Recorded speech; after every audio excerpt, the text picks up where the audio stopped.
हरिओम. पातंजल योगसूत्रे, योगदासांचे प्रवचन. कैवल्यपाद, सूत्र क्रमांक 2. जात्यंतर परिणाम प्रकृत्या पुरात. प्रकृतीच्या पूर्णत्वाचा परिणाम म्हणजे एका जातीतून दुसऱ्या जातीत जन्म होणे, एका जातीमधून दुसऱ्या जातीत जाणे, एका देहातून दुसऱ्या देहात जन्म होणे, एका योनीतून दुसऱ्या योनीत जन्म होणे हे प्रकृतीच्या पूर्णत्वामुळे घडत असते. आपण 84 लक्ष योनी मानतो. या योनीमधून प्रत्येकाचा प्रवास सुरू असतो. वनस्पतीमधून जलचर प्राणी, जलचर प्राण्यांमधून पशुयोनी, पशुयोनीमधून पक्षी योनी, पक्षी योनीमधून मनुष्य योनी, मनुष्य योनीमधून पशुयोनी, पशुयोनीमधून वनस्पती योनी इत्यादी प्रकारे फेरे चालू असतात. यात पोटभेदानुरूप जन्म होत असतात. जन्म होत असतात. उदाहरणार्थ मनुष्य योनीमध्ये सेवक जातीमधून सैनिक जातीत, सैनिक जातीमधून राज्यकारभार सांभाळणाऱ्या जातीत इत्यादी इत्यादी. पक्षी योनीमध्ये चिमणीमधून गरुड जातीत, गरुड जातीमधून कावळ्यात वगैरे. यालाच या सूत्रात योगाधिराज पातंजलींनी जात्यंतर परिणाम असं म्हटलेलं आहे. यावरून एक गोष्ट स्पष्ट आहे की जात याचा अर्थ निरनिराळ्या योनी, देह असा घ्यायचा आहे. हा जात्यंतर परिणाम प्रकृतीच्या त्या त्या योनीच्या कार्याच्या पूर्णत्वामुळे होत असतो. प्रत्येक गोष्टीवर प्रत्येक क्षणाला काही ना काही तरी परिणाम होत असतो. आपण दररोज पाहत असलेल्या गोष्टीतील फरक आपल्याला जाणवत नाही, पण एखाद्या व्यक्तीला आपण खूप वर्षांनी भेटलो तर त्याच्यात झालेला बदल आपल्याला लगेच कळतो. एका विशिष्ट हेतूने देहधारणा झालेली असते. त्या हेतूची पूर्तता तो देह क्षणोक्षणी करत असतो. तो हेतू पूर्ण झाला की देहपतन होते. पुढील नवीन देह धारण केला जातो.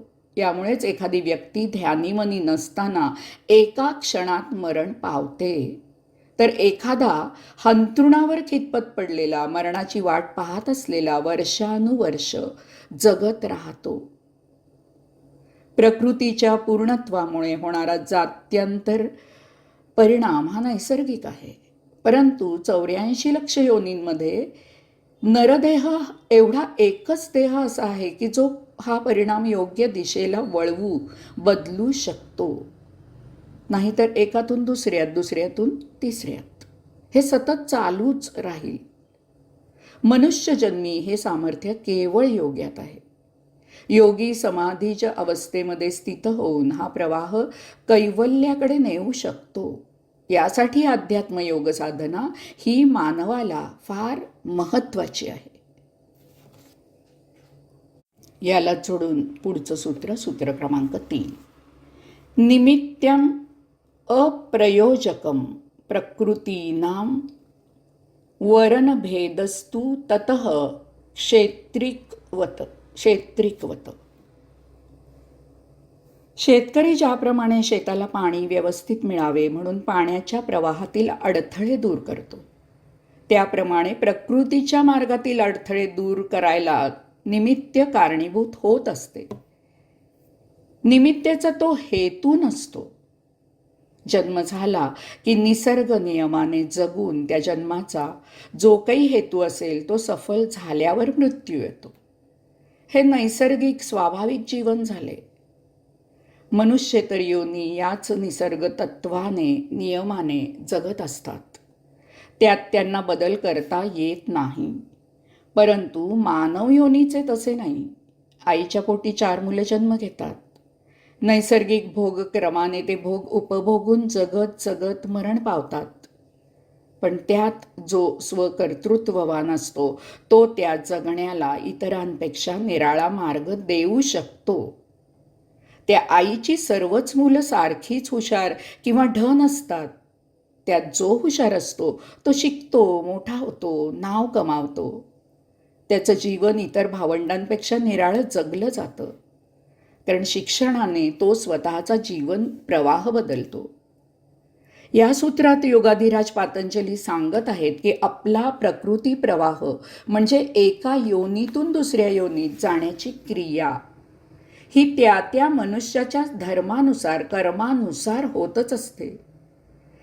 परंतु तो प्रवाह मानव बदलू शकतो. यासाठी ते शेतकऱ्याचे उदाहरण देत आहेत. शेतात शेतकरी पिकांना पाणी देतो. पाणी त्याच्या स्वभावानुसार उंच भागातून सखल भागाकडे वाहत असते.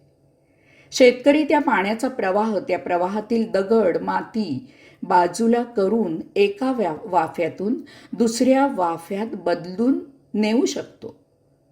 कारण त्या पाण्याच्या प्रवाहातील दगड माती त्या पाण्याचा प्रवाह निश्चित करत नसतात. त्या प्रवाहात अडथळा असतात. शेतकरी ते अडथळे बाजूला करतो, त्यामुळे प्रवाह बदलतो. आपल्या आयुष्यात सुद्धा अनेक सुप्त गोष्टी असतात. त्या आपल्या आयुष्याला चांगले वळण लावण्यामध्ये अडथळा असतात. त्या ओळखून आपण त्या बदलल्या पाहिजेत.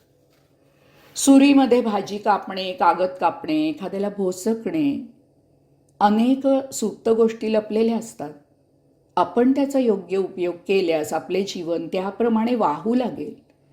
भोसकल्यास तुरुंगात जाऊ, भाजी कापल्यास भाजी शिजवून खाऊ. तसेच अधर्माने वागल्यास येथेच जन्ममरणाच्या फेऱ्यात अडकून पडू. धर्माने वागल्यास पूर्ण शुद्धी प्राप्त होत होत कैवल्याप्रत जाऊ. मार्ग बदलणे हे प्रत्येकाच्या हातात आहे. याचा विचार ज्याचा त्याने करायचा आहे. हरिओम.